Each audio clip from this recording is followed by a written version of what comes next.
항공사에서 29년째 여객기를 조종하고 있는 김동현 기장입니다.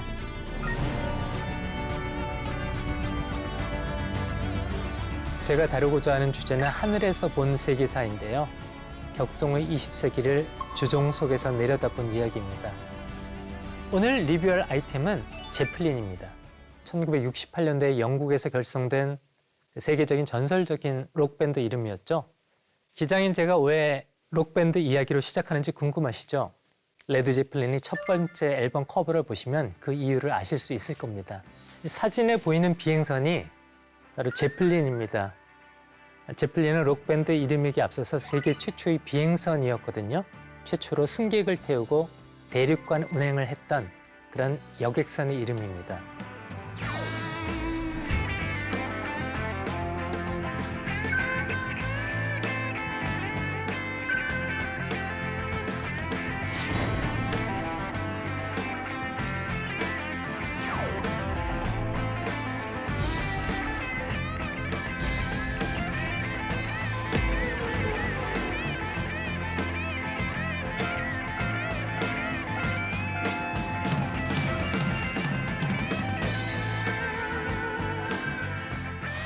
(1863년에) 남북 전쟁이 한창이던 미국에 독일 제국은 채펠린 대위를 파견합니다.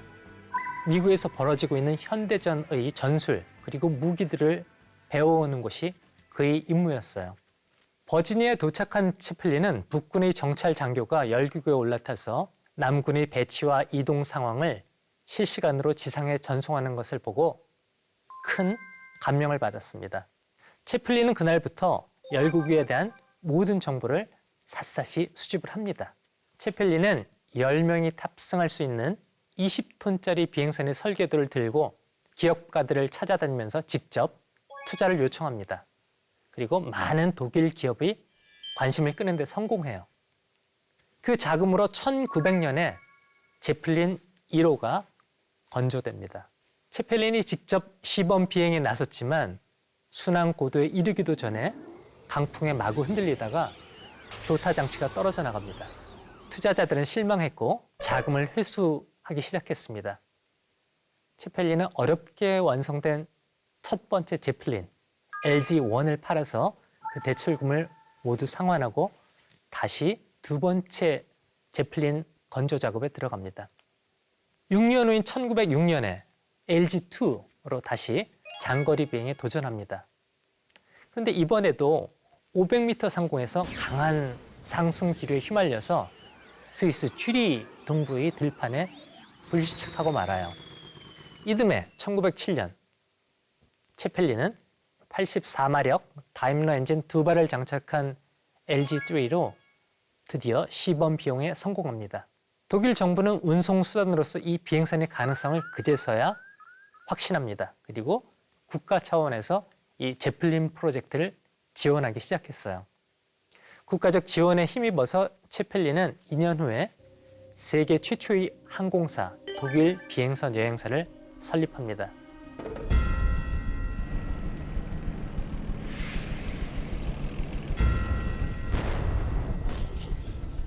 (1차) 대전이 발발해요. 독일 제국군은 공군에 이 제플린을 도입합니다. 그리고 폭격기로 처음 활용하기 시작해요. 그런데 이 제플린 함대는 여객선처럼 순조롭게 그렇게 운영되지는 않았어요. 이 비행선의 특성상 저고도로 내려오면 아주 커다란 동체에 대공포 사격에 너무나 취약했습니다. 반면 높은 고도로 올라가면 육안으로 지상을 볼 수가 없었어요. 전선에서 제플린이 계속 격추되기 시작하자 독일은 제플린으로 영국 본토를 공습하기 시작합니다. 야밤에 바람을 타고 영국 본토까지 넘어가서 보이지 않는 고도에서 소위탄을 떨어뜨리는 거예요. 실제 폭격 효과보다는 심리적 공포가 너무나 컸습니다. 런던이 역사상 최초로 공습을 받았던 사건이었거든요. 사실 도심 공습에서 그런 심리적 효과를 내기는 했지만 전쟁이 끝난 후에 제플린의 공습 효과를 분석해 본 결과는 아주 미미했어요.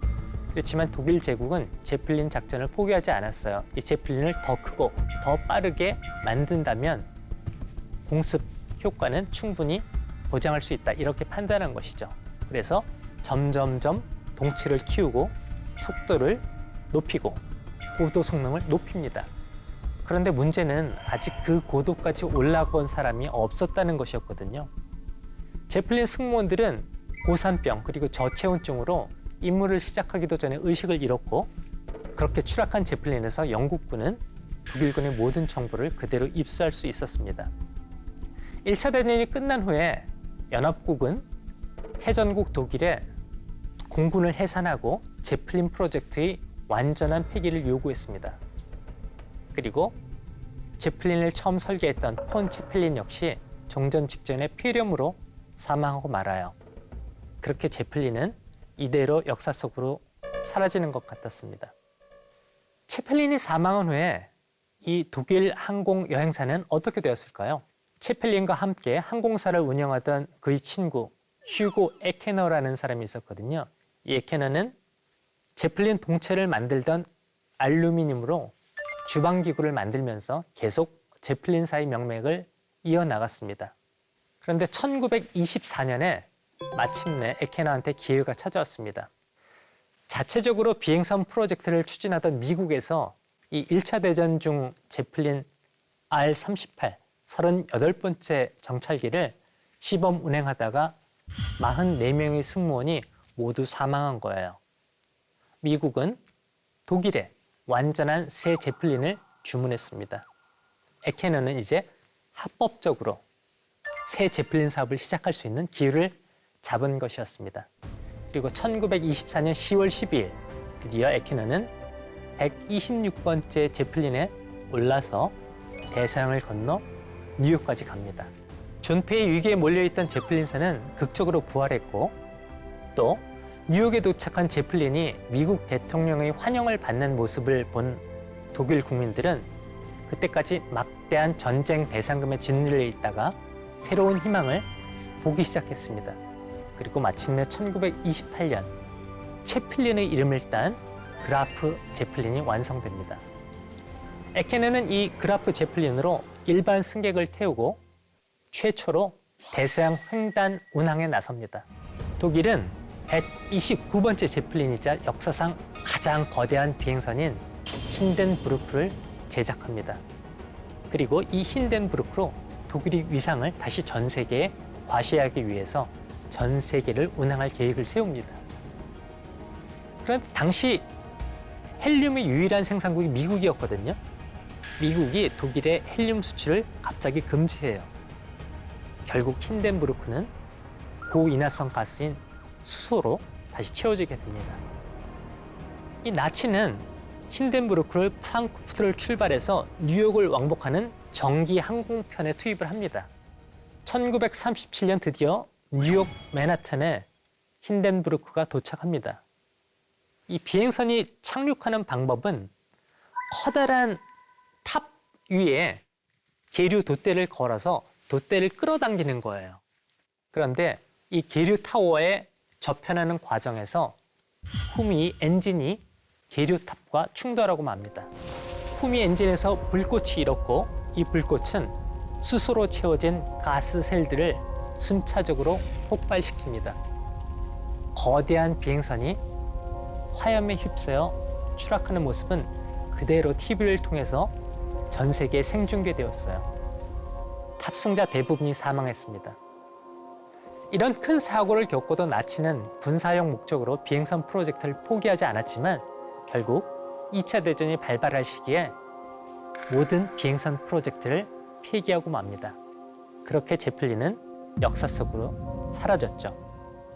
그런데 지금 다시 비행선 사업이 부활하고 있다는 거 아세요?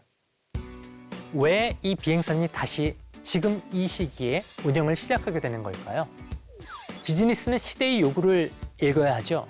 전쟁과 정복의 시대에는 성능, 이 우위를 충족해야 됐지만 비행 자체를 즐기고 싶은 하늘의 여행객들에게 현대의 비행선 비즈니스는 우리가 그동안 잊고 있었던 비행의 본질적 가치를 다시 일깨워줍니다. 기능, 즉 이동수단 이전에 하늘을 나는 즐거움이란 것이죠. 비행선은 우리 인간이 가지고 있는 하늘을 날고 싶다는 근원적 욕망을 충족시켜주는 그런 비즈니스로 재탄생하고 있습니다.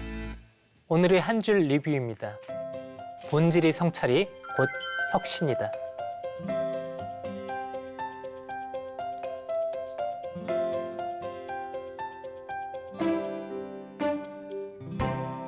Caught up in my